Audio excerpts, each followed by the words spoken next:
Well, Brendan, as you say, we're going into day 17, which is absolutely unprecedented. Just to give you a little bit of history, and I know Tom Keene loves history, so I have to give this to you. This is the longest time that a Secretary of State has spent at any diplomatic negotiation, and that includes Camp David. So what I've been saying is that if by the end of this we do not have a deal, we will be at the rear end of the biggest shaggy dog story in diplomatic history. So it will not be pretty.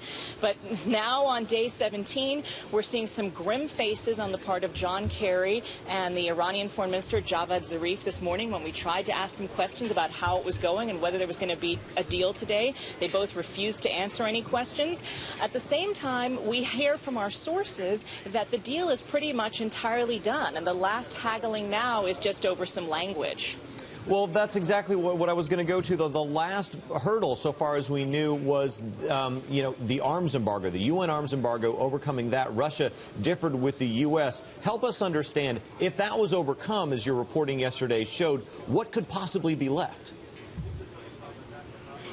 Yeah, we did break that story last night that according to diplomats, the arms embargo issue was overcome. But it seems that it's not just about that. Russia is happy now, but it's now essentially between the U.S. and Iran. And if you're talking about a 100-page document, there are literally thousands of places where you can argue about commas and about particular words. And remember, each side needs to present to its own home front that it has won. So they have to work out common language even for just a fact sheet or an announcement of this deal. And it has to be something that each side can take home and be proud of, and that's not easy. Indira, not a lot of support for the pending deal from Republicans in Congress over the weekend. What evidence do we have that this deal will get support in Iran if it's inked?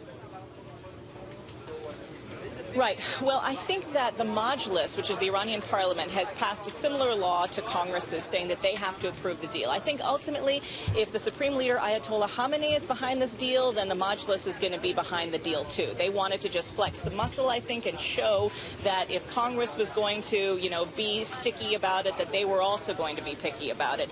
But one of the leading indicators we have is that Iranian President Rouhani has apparently said that if there is a deal, he will give a speech this afternoon. So we had heard rumors of a speech at 5:30 p.m. Greenwich Mean Time. We'll see whether that actually happens. It's not clear they're going to be able to get all their T's crossed and their I's dotted by then.